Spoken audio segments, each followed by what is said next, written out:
Baik, Assalamualaikum warahmatullahi wabarakatuh. Kita lanjutkan Waalaikumsalam. pembahasan kita. Jadi kita sedang membahas tentang persamaan Laplace ya, dan kita sampai ke contoh kasus bagaimana distribusi temperatur plat tipis dua dimensi ya, dengan kondisi seperti ini ya. Nah, kita menyelesaikannya dengan metode separasi variabel. Kemudian kita dapatkan solusi dari kasus di atas untuk plat tipis yang di atas seperti di persamaan ini ya. Di mana T sama dengan asin KX tambah B cos KX dikali dengan CE pangkat KY ditambah DE pangkat minus KY. Atau kalau kita bongkar persamaannya itu dia punya kemungkinan 4 buah suku seperti ini ya. Jadi masing-masing kita operasikan saja. Kita punya 4 buah persamaan baru 5, 6, 7, 8 di mana solusinya adalah penjumlahan dari keempat persamaan ini ya. Nah, sekarang untuk mengetahui berapa nilai dari A, B, C, dan D di sini, koefisiennya untuk menentukan solusi khususnya, sekarang kita lihat syarat batasnya ya, syarat batas dari uh, kasusnya. Oke, silakan yang mau bertanya. Eh, untuk yang sebelumnya kan di bagian do kuadrat Y per do Y kuadrat itu sama dengan KY kuadrat. Ya, Eh, Mana bisa berubah tadi yang seperti saya ketahui tadi 1 per Y menjadi Y kuadrat. yang ini ya. Ya. Oke, bentar. Di sini ya. Jadi dari sini ya, saya ulang sedikit. Jadi kenapa bentuknya bisa seperti ini ya? Jadi dari eh, bentuk persamaan Laplace yang sudah kita bongkar di sini, Laplaciannya adalah turunan orde kedua parsial, jadi masing-masing ada turunan terhadap X dan Y ya. Kemudian T-nya kita misalkan XY, jadi T-nya kita ganti dengan XY di sini ya. Nah, karena di sini Y-nya konstan terhadap X ya, kan di sini X-nya fungsi X, Y besar fungsi Y. Jadi ketika dia diturunkan terhadap X, dia konstan, jadi Y-nya bisa keluar dari, dia bisa menjadi konstanta untuk suku pertama ini ya.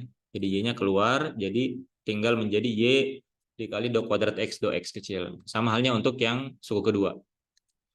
Kemudian agar setiap suku di ruas kiri ini itu hanya merupakan fungsi satu variabel saja, maksudnya di suku pertama kita maunya hanya fungsi X saja, di suku kedua fungsi Y saja. Nah, karena di sini ada Y dan X, maka kedua ruas kita bagi dengan XY. Ini kita bagi dengan XY ya. Ini kita bagi dengan XY, ini kita bagi dengan XY. Ya. Jadi X-nya bisa tercoret, ini Y-nya bisa tercoret, menghasilkan 1/X do kuadrat X do X kuadrat ditambah 1/Y do kuadrat Y do Y kuadrat. Kemudian ini kita misalkan ya, suku pertama minus K kuadrat, suku kedua adalah K kuadrat. Sehingga dia akan memenuhi sama dengan 0. Muncullah 2 buah persamaan ini sekarang ya. Jadi 1/X do kuadrat X do X kuadrat sama dengan minus K kuadrat, dan 1/Y kuadrat do kuadrat Y do Y kuadrat sama dengan K kuadrat. Seperti itu. Apakah maksud pertanyaannya seperti itu atau ada Eh, yang lain? yang kan sebelumnya di atas Pak itu 1 per Y do kuadrat Y per do Y kuadrat. Ya. Lalu kemudian yang di kota ini ada 1 per Y kuadrat. Bagaimana bisa menjadi 1 per Y kuadrat? Oh ya, sorry. Maksudnya ini ya. Oke, saya salah tulis ini ya. Harusnya di sini hanya Y saja, sorry. Oke, terima kasih koreksinya ya. Jadi ini cuma kesalahan penulisan saja ya.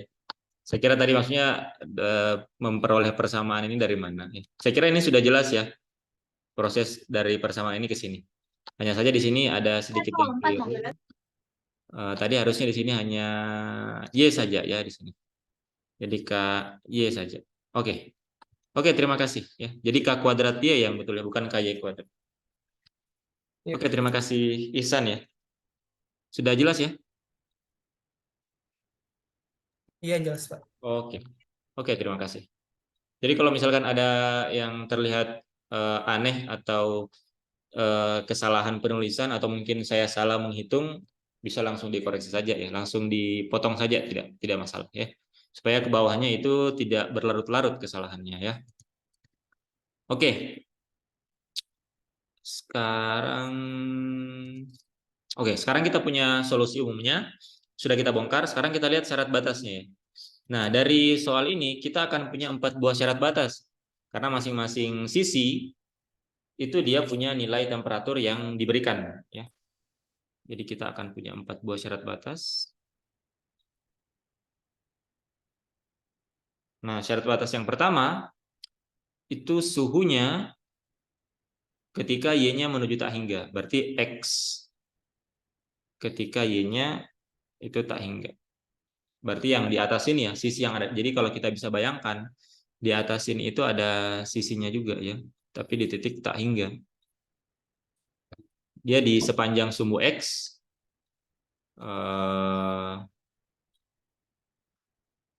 di titik Y menuju tak hingga. Nah, di sini temperaturnya untuk sisi yang di atas itu dia sama dengan 0. Ya. Kemudian syarat batas yang kedua, kita punya ketika X-nya sama dengan 0. Yaitu di bagian ini ya, sisi yang ini. Ketika X-nya sama dengan 0 di sepanjang sumbu Y. Berarti Tx sama dengan 0 di sepanjang sumbu Y, temperaturnya juga sama dengan 0. Kemudian syarat batas yang ketiga, kita punya sisi yang ini ya. Ini di sepanjang sumbu Y untuk X sama dengan L. Berarti T ketika X sama dengan L di sepanjang sumbu Y itu juga temperaturnya sama dengan 0. Kemudian yang terakhir itu di sisi yang ini ya. Di sisi yang ini itu ketika X di sepanjang sumbu X pada titik Y sama dengan 0 ya. Ketika Y-nya sama dengan 0 di sepanjang X itu suhunya sama dengan 100 derajat Celcius. Ya, jadi syarat batasnya itu kita peroleh dari informasi yang diberikan dari soalnya ya. Nah, inilah yang akan kita masukkan ke dalam solusi di bawah untuk mendapatkan solusi uniknya ya. Kita copy saja. Nah, di sini. Sekarang kita punya 4 buah syarat batas yang akan kita sorry.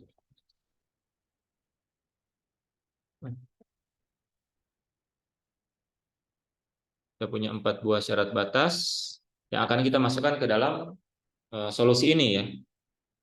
Nah, sekarang kita mulai dari syarat batas yang pertama ya. Kita mulai dari syarat batas yang pertama, kita cobakan ke persamaan 5. Jadi ada kemungkinan tidak semuanya persamaan 5, 6, 7, 8 ini akan menjadi solusi, akan menjadi bagian dari solusi T ya.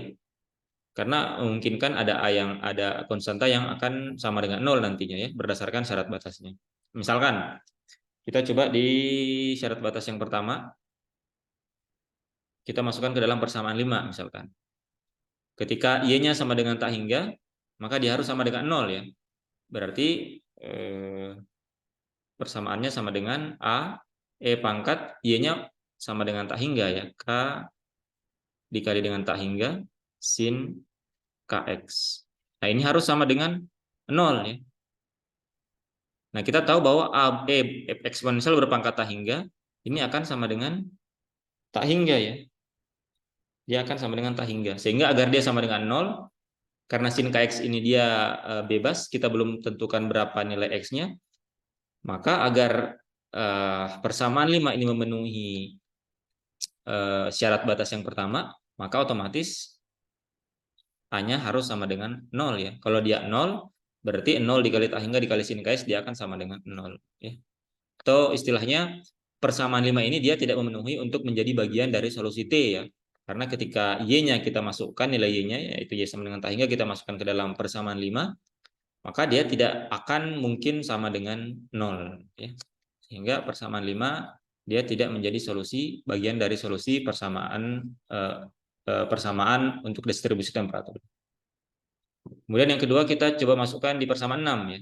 Di persamaan 6 berarti T-nya sama dengan B, E berpangkat minus K tak hingga dikali dengan sin Kx.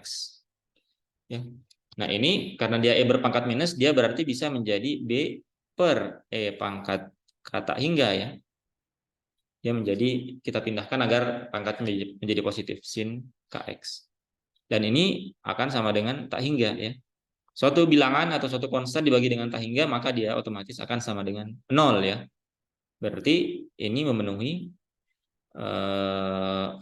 syarat batas yang pertama ya. Karena pembaginya di sini akan menuju tak hingga ya. sehingga dia akan sama dengan 0. Berarti persamaan 6 ini menjadi bagian dari solusi persamaan kita. Ya. Nah, kemudian kita akan uji karena persamaan 6 ini dia sudah memenuhi syarat batas yang pertama, kita ujikan dia ke syarat batas yang kedua ya. Syarat batas yang kedua, maka persamaan 6 itu kita coba ujikan dulu. Ketika X-nya sama dengan L ya, sebentar. Syarat batas yang kedua, ketika X-nya sama dengan 0 untuk Y apapun, maka dia akan sama dengan 0. Maka kita tinggal masukkan, berarti T itu sama dengan B, E berpangkat minus KY, sin K, X-nya sama dengan 0. Ini harus sama dengan 0. Sin K dikali 0 berarti sama dengan sin 0. Nah, kita tahu bahwa sin 0 itu sama dengan 0. Berarti syarat batas yang kedua, persamaan 6 pun memenuhi. Jadi persamaan 6 masih memenuhi. Persamaan 5 sudah tidak usah kita uji lagi ke syarat batas yang kedua, karena dia jelas tidak memenuhi. Sekarang kita pindah ke persamaan 7 ya. Persamaan 7 kita uji cobakan syarat batas yang kedua. Persamaan 7 berarti kita punya T sama dengan C E berpangkat KY cos K dikali 0. Nah, ini juga harus sama dengan 0 ya. Nah, karena ini cos 0 sama dengan 1, berarti otomatis C-nya harus sama dengan 0 ya, supaya dia memenuhi persamaan ini. Artinya persamaan 7 tidak akan menjadi bagian dari solusi kita ya. Karena C-nya harus sama dengan 0 ya. Jadi dia tidak memenuhi. Jadi persamaan 7 juga tidak menjadi bagian dari solusi kita. Kemudian yang terakhir persamaan 8 ya. Persamaan 8 kita uji cobakan ke syarat batas yang kedua. Jadi kita punya sama dengan D E berpangkat minus KY. Di sini cos KX, cos KX, cos sebentar.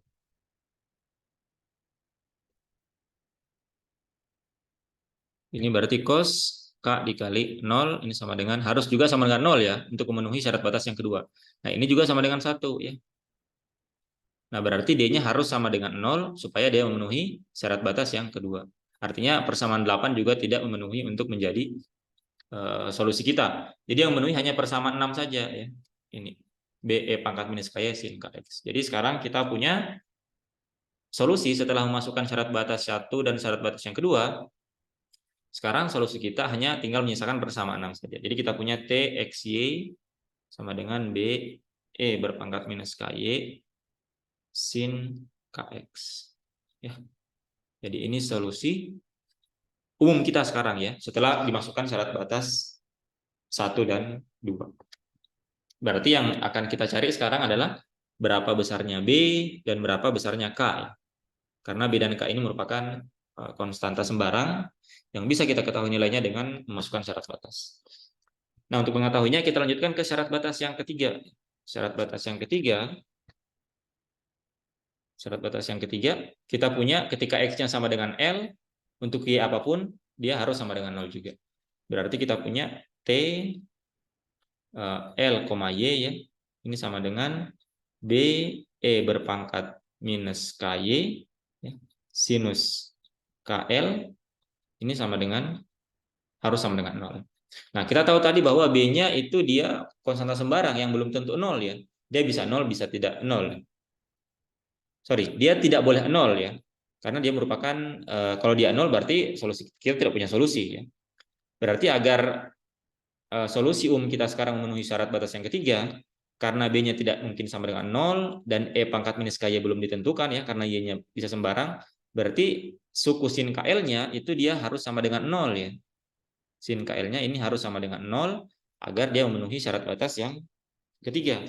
Sehingga kita punya sekarang dari syarat batas yang ketiga, sin KL-nya itu harus sama dengan 0. Nah, berarti KL-nya, kalau kalian ingat di trigonometri, nilai KL yang memenuhi agar sin KL itu sama dengan 0, KL itu harus sama dengan NP ya, di mana N itu sama dengan 0, 1, 2, dan seterusnya ya. Jadi sin 0 sama dengan 0, kemudian sin 1pi, sin 180 sama dengan 0, sin 2pi, sin 360 sama dengan 0. Berarti dari sini kita dapatkan bahwa K sama dengan NP per L. Ya. Kita dapatkan nilai dari konstanta K-nya. Nah, sehingga sekarang dari syarat batas yang ketiga, solusinya sekarang menjadi Tx, Y sama dengan B, E berpangkat minus NP per LY sin NP per L X. Ya. Sorry, di sini adalah B ya. Di sini. Nah, jadi sekarang solusinya tereduksi menjadi seperti ini. Jadi kita sudah dapatkan konstanta K-nya ya. Berarti sekarang tinggal konstanta B-nya. Nah, konstanta B-nya dengan memasukkan syarat batas yang keempat ya, ini ya. Nah, dari syarat batas yang keempat kita punya ketika T-nya X-nya sama dengan X-nya boleh berapa saja, untuk Y sama dengan 0 itu sama dengan 100 derajat. Berarti Tx, 0 ya. Ini sama dengan B E berpangkat minus NP per L, Y-nya sama dengan 0 berarti dikali dengan 0, sinus di sini menjadi NP per L X. Nah, ini harus sama dengan 100 ya. Dari syarat batas yang keempat. Nah, perhatikan suku yang pertama, suku eksponensial di sini.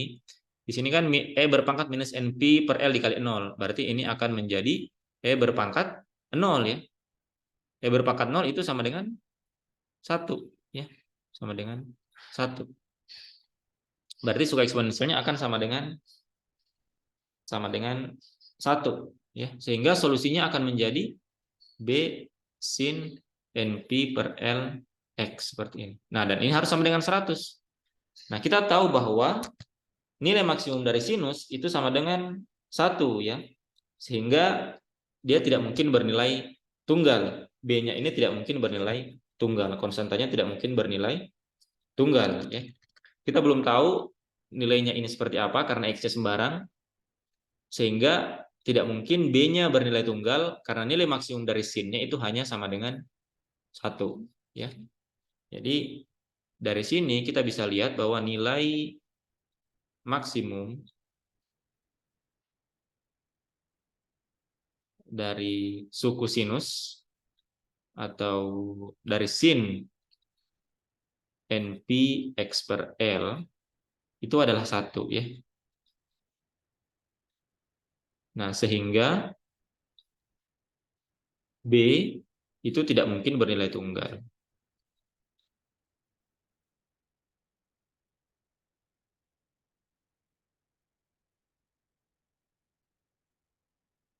Jadi B-nya tidak mungkin bernilai tunggal ya. Tidak mungkin juga di sini langsung 100 ya, kita anggap dia maksimal di sini. Tidak mungkin ya. B-nya kita ambil 100 terus berarti hanya 1 yang memenuhi, sedangkan kita mau distribusi temperatur. Kalau kita ambil di sini sin-nya 1, kita spekulatif kita melakukan spekulatif misalkan kita ambil di sini nilai maksimum saja sehingga B-nya sama dengan 1, tentu hal ini tidak mungkin bisa dilakukan ya. Karena kita mau mendapatkan distribusi temperaturnya di titik X dan Y manapun. Nah, sehingga satu-satunya cara agar kita mempunyai solusi bahwa B ini tidak mungkin bernilai tunggal. Sehingga satu-satunya cara yang harus kita ambil bahwa solusi dari T-nya sebagai fungsi dari X, Y itu harus dinyatakan dalam bentuk deret. Agar memenuhi syarat batas yang keempat. Ya. Harus dalam bentuk deret. Nah, sehingga sekarang bentuk solusi dari persamaan ini itu kita harus ubah menjadi bentuk deret. Jadi sekarang kita punya solusi dari X, Y itu sama dengan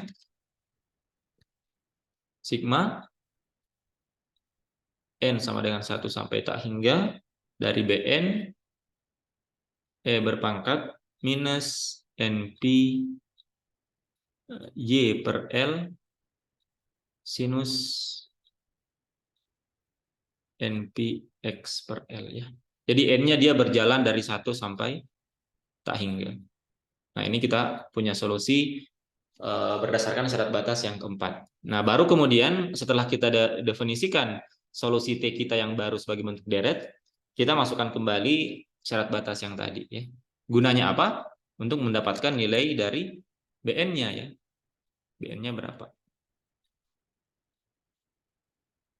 Nah, jadi kita masukkan kembali syarat batas yang keempat tadi. Syarat batas yang keempat, ketika Y-nya sama dengan 0, maka T-nya harus sama dengan 100 ya.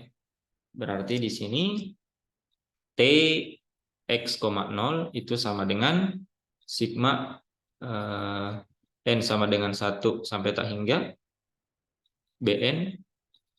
Nah, ketika Y-nya sama dengan 0, berarti suku eksponensialnya di sini sama dengan 1 ya. Berarti BN dikali 1 dikali dengan sin NP X per L. Nah, ini harus sama dengan 100. Nah, inilah bentuk persamaan yang harus kita pecahkan setelah masukkan syarat batas keempat untuk mendapatkan nilai BN-nya. Ya.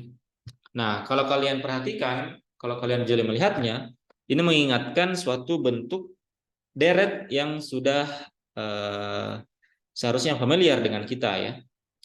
Kalau kalian ingat di Fismat 1, ini tidak lain merupakan bentuk dari deret Fourier ya. Nanti silakan coba buka kembali catatannya atau mungkin di buku BOAS pembahasan mengenai deret Fourier.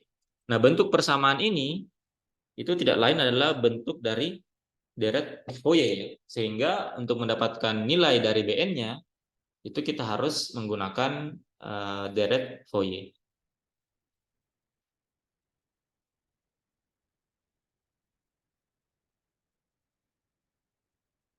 Nah, kita review sedikit tentang deret Fourier ya. Nah, kalau kalian ingat saya akan singkat saja, kalian bisa coba cek kembali untuk mendapatkan, kalau kita punya bentuk persamaan seperti ini ya, kita punya bentuk persamaan seperti ini, nah kira-kira padanannya itu di deret Fourier seperti ini. Jadi, konstanta Bn itu sama dengan 1/pi dari integral minus pi sampai pi dari suatu fungsi fx sin nx dx. Jadi kita punya suatu fungsi kita punya suatu fungsi bentuknya seperti ini yang merupakan deret Fourier. Konstanta Bn-nya itu bisa didapatkan dengan formula ini ya. Tentunya ada konstanta yang lain misalkan An ya. Cuma di sini kan An-nya sama dengan 0 ya kalau kita padankan dengan deret Fourier. Tapi kalau bentuk deret Fourier-nya seperti ini, konstanta di depan suku sinus, maka formulanya seperti ini ya. Ini bisa kalian coba cek kembali di materi tentang deret Fourier. Nah, kemudian persamaan ini bisa kita pecah ya. Karena rentangnya di sini antara minus pi sampai pi, kita bisa bagi dua, dia menjadi integralnya bisa kita bagi dua. Yang pertama integral dari 0 sampai pi dari fx sin x ya. Ini saya tidak tuliskan saja. Kemudian ditambah dengan 1/pi minus pi sampai 0 fx. Saya tidak usah tuliskan saja. Ya, seperti ini. Jadi ini bisa kita pecahkan dengan membagi rentang integralnya ya. Batas integralnya dari 0 sampai pi, kemudian dari minus pi sampai 0 ya. Karena kedua rentangnya sama, sehingga persamaan untuk Bn-nya bisa kita sederhanakan menjadi Bn itu sama dengan 2/pi. Jadi ini sebenarnya sama dengan 2 kali dari salah satunya ya. Jadi suku pertama dan suku kedua ini sama persis ya. Rentangnya antara 0 sampai pi, ini dari minus pi sampai 0. Jadi rentangnya antara lebar rentangnya itu sama dengan pi ya. Jadi Bn-nya bisa kita tuliskan menjadi 2/pi 0 sampai pi fx sin nx dx. Nah, inilah formula untuk mencari konstanta Bn-nya ya. Nah, inilah yang kita masukkan ke sini ya. Kita padankan dengan ini. Nah, dari persamaan ini kita ketahui bahwa fx-nya itu sama dengan 100 ya. Kemudian batasnya itu pi di sini adalah L ya. Di sini adalah L. Sehingga dari persamaan ini kita bisa dapatkan Bn-nya itu sama dengan 2/L integral 0 sampai L fx-nya adalah 100 sinus NP X per L dx. Seperti ini ya. Nah, karena 100-nya dia bilangan biasa, konstan, ini bisa keluar ya. Sehingga bisa kita dapatkan di sini 200 per L integral 0 sampai L dari sin npx per L dx. Nah, ini saya kira integral biasa ya. Integral sin npx per L itu tidak lain 200 per L ini sama dengan seper dari suku yang di dalam kurung ya. Seper dari npx per L. Berarti L per npx ya. np konstanta di depan x. Kemudian integral dari sin adalah minus cos ya. Berarti ada minus di sini, kemudian cos npx per L di mana batasnya 0 sampai L. Nah, L-nya ini bisa kita coret ya. Yang ini bisa kita coret karena sama. Kemudian tinggal kita masukkan batas integralnya ya sekarang. Berarti NP-nya juga bisa keluar karena dia konstan.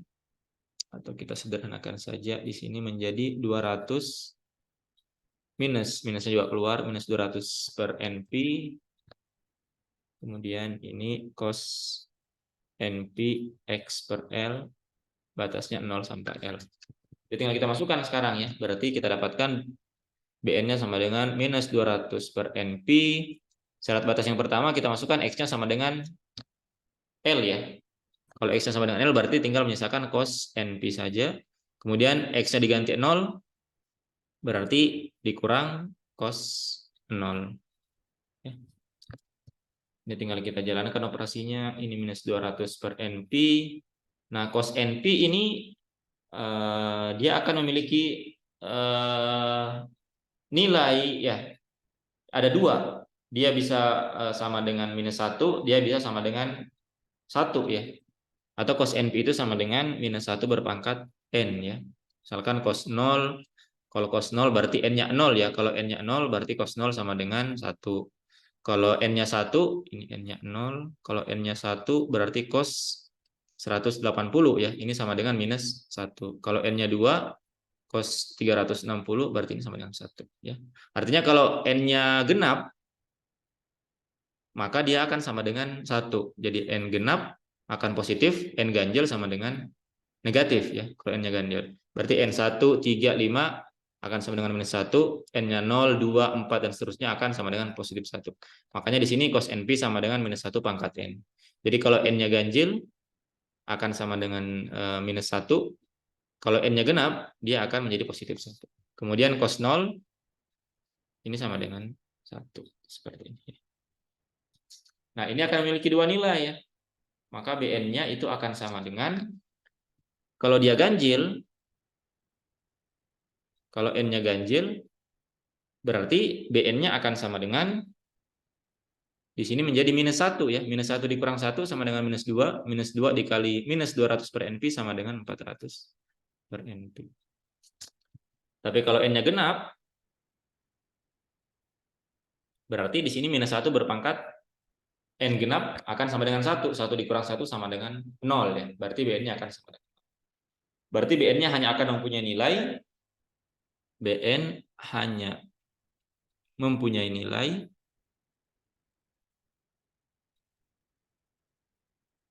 untuk N ganjil saja. Ya. Di mana BN sama dengan 400 per NP. Nah, kita sudah dapatkan konstanta BN-nya. Nah, inilah yang kita masukkan kembali ke dalam solusi di sini ya. Jadi BN-nya sekarang kita sudah dapatkan di sini. Kita masukkan kembali ke solusi ini. Jadi bentuknya adalah deret. Nah, jadi sekarang kita punya TXY itu sama dengan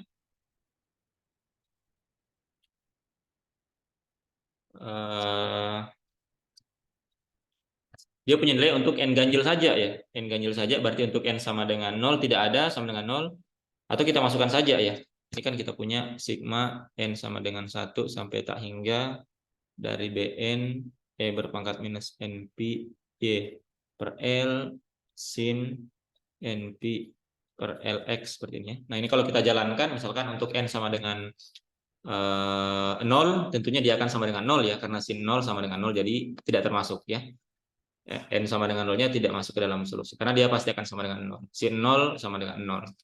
Jadi kita mulai dari N sama dengan 1. Untuk N sama dengan 1 berarti N-nya ganjil ya. Berarti kita punya BN-nya, berarti 400 per NP. Di sini berarti E berpangkat minus 1. Minus Pi Y per L sin N-nya 1 ya. Berarti Pi X per L. Kemudian N-nya sama dengan 2, berarti BN-nya sama dengan 0. N-nya sama dengan 3, berarti kita punya lagi 400. Sorry, di sini N-nya sama dengan 1 ya. Berarti tinggal Pi 400 per Pi. 400 untuk N sama dengan 3 berarti 400 per 3 Pi E berpangkat minus di sini berarti 3 Pi Y per L dikali dengan sin di sini berarti 3 Pi LX. Di sini juga sudah tidak ada N-nya ya. Di sini harusnya tinggal menyisakan karena N-nya 1 berarti Pi Y, di sini berarti Pi per LX. Kemudian N-nya sama dengan 4, berarti di sini sama dengan 0. Kemudian untuk N sama dengan 5, berarti kita dapatkan BN-nya sama dengan 400 per 5 Pi. E berpangkat minus 5 Pi Y per L sinus 5 Pi per LX. Kemudian yang suku ke-6, N-nya sama dengan 6, berarti sama dengan 0 BN-nya, dan seterusnya ya. Jadi bentuk deretnya seperti ini. Atau kalau kita sederhanakan, berarti yang punya nilai itu hanya N ganjil saja ya. Berarti T X Y bisa kita tuliskan menjadi sigma dari N ganjil saja menuju tak hingga dari 400 per NP E berpangkat minus NP Y per L sin NP X per L. Nah, jadi kita punya bentuk solusi khususnya sekarang seperti ini ya. Bentuk solusinya seperti ini. Jadi dia bentuknya deret. Untuk kasus kita di atas, untuk N ganjil saja. Sedangkan untuk N genap, dia akan menghasilkan suku 0 ya, suku yang 0 saja. Jadi kita punya solusinya sekarang seperti ini. Nah, inilah fungsi dari distribusi temperaturnya ya. Dari sini kita bisa sekarang ketahui, misalkan kita mau cari di titik, misalkan kita tulis, kita ambil saja lempengnya itu ya. Sorry. Kita misalkan lebar lempengnya itu kita ambil misalkan L-nya sama dengan 10 cm ya, 10 cm. Atau L-nya 10 lah, L-nya 10. Sedangkan Y-nya panjangnya ke atas itu dia tak hingga ya. Nah, kita mau tahu berapa temperaturnya di titik misalkan 3,10 misalkan. Nah, ini tinggal kita masukkan ke dalam sini ya. Kita tinggal masukkan ke dalam sini, Y-nya diganti dengan 10, X-nya diganti dengan 3. Kemudian kita jalankan. Kita akan dapatkan solusinya ya dengan menjalankan deretnya ya. Tentunya untuk mendapatkan solusi eksaknya, suku-suku yang kecil bisa kita abaikan nanti ya. Misalkan nanti hanya sampai suku keempat saja ya. Suku pertama, suku kedua, suku ketiga, suku keempat, dan yang selanjutnya biasanya itu akan menghasilkan nilai yang sangat kecil sehingga bisa kita abaikan ya. Jadi misalkan yang ini berarti kita punya solusi sigma N ganjil sampai tak hingga dari 400 per NP ini sama dikali dengan E berpangkat minus NP Y-nya sama dengan 10 per L. Jangan 10 ya, kalau 10 dia berarti tepat di sisi yang satunya. 8 saja ya. Di titik 3,8 misalkan kita mau tahu berapa suhunya ya.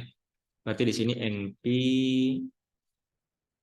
dikali 8 per 10 dikali dengan sinus NP per 10, X-nya sama dengan 3. Nah, seperti ini tinggal dijalankan saja. Jalankan dari N, 1, 3, 5, 7, dan seterusnya. Nah, ini tinggal dicari. Ini kan dia bisa dicari berapa nilai eksaknya ya. Untuk N sama dengan 1, berarti E berpangkat minus Pi dikali 8 per 10. Di sini Pi-nya 3,14 ya, untuk di suku eksponensial. Sedangkan di suku trigonometri, dia berarti kita masukkan pi-nya sama dengan 180 ya. Di suku non trigonometri kita ganti pi-nya dengan 3,14, di suku yang trigonometri kita ganti pi-nya dengan 180. Jadi nanti kita akan punya deret seperti ini ya. Tinggal kita cari nilai masing-masing suku, kemudian kita jumlahkan. Kira-kira 1 sampai suku ketiga yang kita pakai, suku selanjutnya itu bisa kita abaikan ya. Karena sangat kecil ya. Oke. Jadi ini untuk contoh yang kedua untuk kasus 2 dimensi, dan ini kita masih di koordinat kartesian. Masih ada misalkan yang sedikit lebih rumit. Misalkan kita gunakan koordinat silinder atau koordinat bola ya, di mana solusinya itu kita membutuhkan fungsi-fungsi khusus ya, misalkan fungsi Bessel yang sudah dibahas di awal-awal kuliah Fismat ya, ketika membahas fungsi-fungsi khusus. Tapi pada intinya dalam memecahkan kasus distribusi temperatur ini, khususnya untuk kasus 2 dimensi, itu kita menggunakan persamaan Laplace ya, dengan metode penyelesaian seperti yang sudah kita jelaskan tadi ya.